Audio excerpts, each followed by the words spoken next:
16 ওভারের ম্যাচেও জিততে পারল না মুম্বাই ইন্ডিয়ান্স। কলকাতার বিপক্ষে শেষ পর্যন্ত তারা হেরে গেছে 18 রানের ব্যবধানে। 20টি বিঘ্নিত ম্যাচে তাই তো কলকাতার দুর্দান্ত জয় এবং 18 পয়েন্ট নিয়ে পয়েন্ট টেবিলের শীর্ষে থেকে সবার আগে সুপার 4 নিশ্চিত করল কলকাতা নাইট রাইডার্স। 15তম ওভারে আন্দ্রে রাসেল যখন 19 রান খরচ করে যান, তখন শেষ 6 বলে প্রয়োজন ছিল 22 রান, অর্থাৎ শেষ ওভারে 22 রান।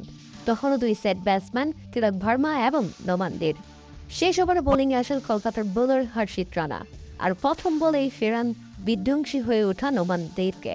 তাতে মূলত বড় ধরনের ধাক্কা খায় মুম্বাই ইন্ডিয়ান্স। 5 বলে তাদের প্রয়োজন ছিল 22 রান এবং এর এক বল পরে 4 বলে যখন 21 রান প্রয়োজন ছিল, এমন সময় আউট হন তিলক ভার্মা। আর তিলক ভার্মা আউট হতেই যেন দেহে প্রাণ ফিরে পেলেন শাহরুখ কন্যা সোহানা খান। 17 বলে 32 করে ফিরে যান তিলক ভার্মা। আর তিলক ভার্মা আউট হওয়ার পর কি যে একটা চিল্লানি দিয়ে উদযাপন করেছিলেন সোহানা খান, যেটা দেখে দর্শকরা তো উপভোগ করেছে বেশ। সেই সাথে হাসছিলেন গৌতম গম্ভীর পর্যন্ত, কেননা এটা একটা পাগলাতে উদযাপন শাহরুখ কন্যার কাছ থেকে। তাই তো শেষ পর্যন্ত কলকাতা নাইট রাইডার্সের দুর্দান্ত যায়। উল্লেখ্য, আগে প্রথমে ব্যাটিং করতে নেমে নির্ধারিত 16 ওভারে 7 উইকেট হারিয়ে 157 রানের লক্ষ্যধার করায় কলকাতা নাইট রাইডার্স। দলের হয়ে সর্বোচ্চ 1 বলে 42 রান করেন ভেঙ্কটেশ আয়ার।